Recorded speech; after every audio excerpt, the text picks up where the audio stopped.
నిర్మల్ జిల్లా మొత్తం నియోజకవర్గంలో రాష్ట్ర సమాచార రెవెన్యూ శాఖ మంత్రి పొంగులేటి శ్రీనివాసరెడ్డి పర్యటించారు. ఆయనకు మాజీ ఎమ్మెల్యేలు విఠల్ రెడ్డి, నారాయణరావు పటేల్, అదేవిధంగా market committee chairman Ananda Rao Patel ఘనస్వాగతం పలికారు. ఈ సందర్భంగా మొత్తం నియోజకవర్గంలో పలువురు లబ్ధిదారులకు ముఖ్యమంత్రి సహాయక నిధి చెక్కులను అందజేశారు.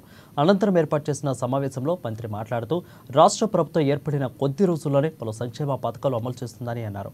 ఎన్నికల్లో ఇచ్చిన హామీలను అనుగుణంగా కాంగ్రెస్ పార్టీ ముందుకు సాగుతుందని అన్నారు. గత పాలకులు కొన్ని పథకాల ద్వారా లక్షల కోట్లు ఖర్చు చేశారని, ప్రస్తుతం రాష్ట్రం అప్పుల్లో ఉందని అన్నారు. 18,000 కోట్లతో అర్హులైన లబ్ధిదారులకు 2 లక్షల రుణమాఫీ చేసిన ప్రభుత్వం కాంగ్రెస్ అని అన్నారు. ఇక మరో 13,000 కోట్ల రూపాయలు కూడా అందజేస్తారని అన్నారు. డిసెంబర్ నెలాఖరు వరకు కూడా ప్రతి రైతుకు రుణమాఫీ చేసి తీరుతామని అన్నారు.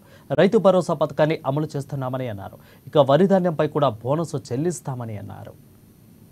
అన్ని రకాల మీ చెప్పిన దాని ప్రకారంగా పని చేయటం ఈ రాష్ట్ర ప్రభుత్వం మన నాయకులు రాహుల్ గాంధీ గారు ఇచ్చిన మాట ప్రకారం ఒక రోల్ మోడల్ గా ప్రతి గ్రామాన్ని, ప్రతి కుటుంబాన్ని సర్వే చేసి ఆర్థికంగా, రాజకీయంగా, సామాజికంగా అన్ని రకాలుగా ఈ రాష్ట్రాన్ని మోడల్ గా చేసి భవిష్యత్తులో మనందరి కష్ట ఫలితంగా ఏదైతే దేశ ప్రధానిగా రాహుల్ గాంధీ గారు వస్తారో, వచ్చిన తర్వాత దేశవ్యాప్తంగా కూడా ఇటువంటి కార్యక్రమాన్ని చేపట్టబోతున్నాం.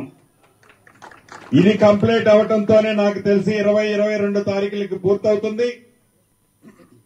ఇది కంప్లీట్ అయిన తర్వాత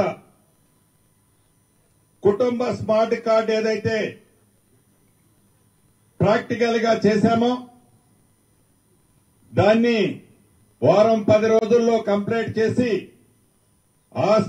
ఆ కుటుంబ స్మార్ట్ కార్డే రేపు పేదవాళ్లకి, అర్హులైన వాళ్లకి తెల్ల రేషన్ కార్డులా పనిచేస్తుంది, ఆరోగ్యశ్రీ కార్డులా పనిచేస్తుంది, 200 యూనిట్ల ఉచిత కరెంటుకి అదే కార్డు, 500 రూపాయలకి గ్యాస్ మొత్తుకి అదే కార్డు, ఇందిరమ్మ ఇంటికి అదే కార్డు, అర్హులైన